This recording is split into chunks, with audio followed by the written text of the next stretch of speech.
another one. This is going to some history about the Aborigines and the Appalachian Mountains. Early in the 17th century, a small number of Europeans began to explore and settle this great wilderness. But they were not the first to call Appalachia their home. Appalachians today include many different kinds of people, but we need to remember that the first people in the Appalachian Highlands were the ancestors of today's American Indians. So the original Appalachians are in fact Native Americans. All right, I want to stop right there. I want it to be known that different Appalachians are the indigenous Americans and the American Indians. The difference between the American Indians and the Native Americans. All right, let's keep it moving. Before the Europeans arrived, Appalachia was home to many Indian tribes. There were Shawnee, Choctaw, and Creek, but the dominant tribe was the Cherokee. I wanted to pause that right there, and the reason why I wanted to do that is because I'm from the East Coast, right? So all the tribes of this name are normally from the South. Louisiana, Georgia, Tennessee, Arkansas, even North Carolina. But the Appalachian stretches from literally Maine all the way down to the top tip of Georgia. So I wanted to be known that there's a lot of different tribes that's not mentioned from the East Coast that was either wiped out or sold into slavery and sold, across the landscape. Alright, let's keep it moving.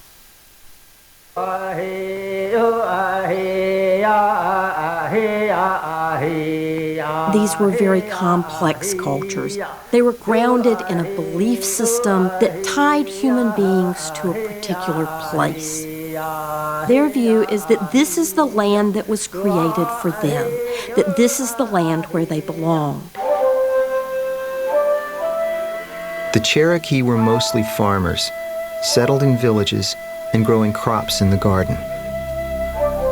They were proud of who they were, but not only were they proud and very strong people, they were very intelligent. They call us a civilized tribe, which is fine, but they don't ever see us as being very... Alright, so if y'all Google, look up, we are researching what they considered the 5 civilized tribes. But there was many tribes. It wasn't tribes, it was actually civilization. They had townships, they had chiefisms, they had different cultures and hierarchies, different totems, and clans that they ran by. So I want y'all to understand that vocabulary is really important, words are really important. And look up what the 5 civilized tribes was. Warrior life. You don't become part owner of 7 states by being meek and somewhat passive. One surprise for the newcomers was the authority that women had in the matrilineal Cherokee society. Women generally had control of the corn crop. That is, women had economic control of the staple of Cherokee life. Men lived in the households of their wives, and a man's heirs were his sister's children, not his own children. If a man from one clan... Pause, y'all. I want y'all to hear what they said, right? So they basically said they was a matriarchal society, not a patriarchal society. So when you got married, your husband actually took over your totem, your clanship, and you move forward that way. Let's keep going.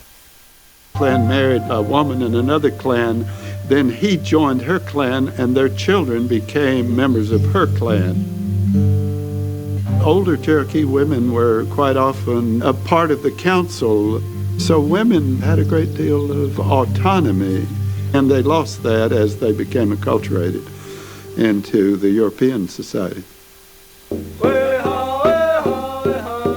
Kinship was all important to the native people. If a member of one tribe was killed by a member of another, this was a cause for war. But it was not war in the way that Europeans understood it or in the way that we understand it today.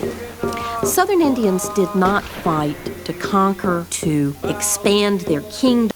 Okay, see, the words you use with Southern Indians, I gotta understand the Appalachians go from northeast all the way down to the southeast. It's a wide range of areas, and it was not just one group of indigenous people along all these states. Maybe it became that way after the wars and things like that. But this is a very broad area.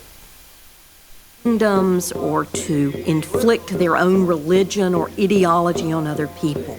They went to war to avenge the death of kin. The Cherokee saw people as either relatives or enemies, but tradition allowed them to bring outsiders into the tribe.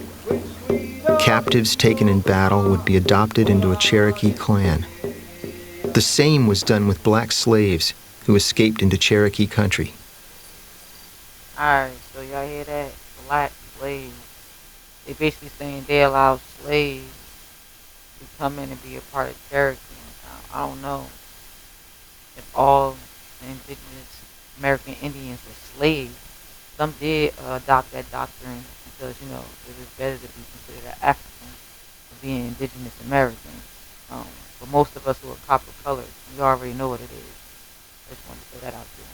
If you know, you know. Let's move forward. Some former slaves who escaped were treated as brethren, and they were able to become part of the tribe and dissipate over times of generation. Many European traders managed to join the local tribe in another way, by marrying Cherokee women. Even if you had been born a Creek, or you had been born an Englishman, or you had been born an African-American slave, once you were adopted into a Cherokee clan, you were a member of that clan and a Cherokee, and your children were going to be Cherokee. That is, race as Europeans came to understand it had very little meaning in 18th century Cherokee society. For decades, Indians and traders lived in relative harmony on the Appalachian frontier, buying and selling goods and sharing the bounty of the land.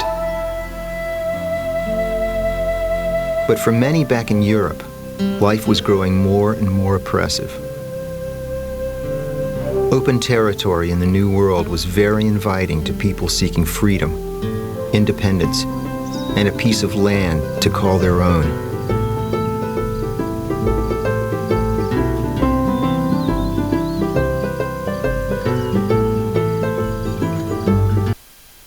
I wanted to stop it right there, and I'm stopping it right there because I feel like we're about to get into more of the European dialect when it comes down to character, and that's not really why. I'll go from there and tell it. So we're going to need to understand ancient history of Earth, aboriginal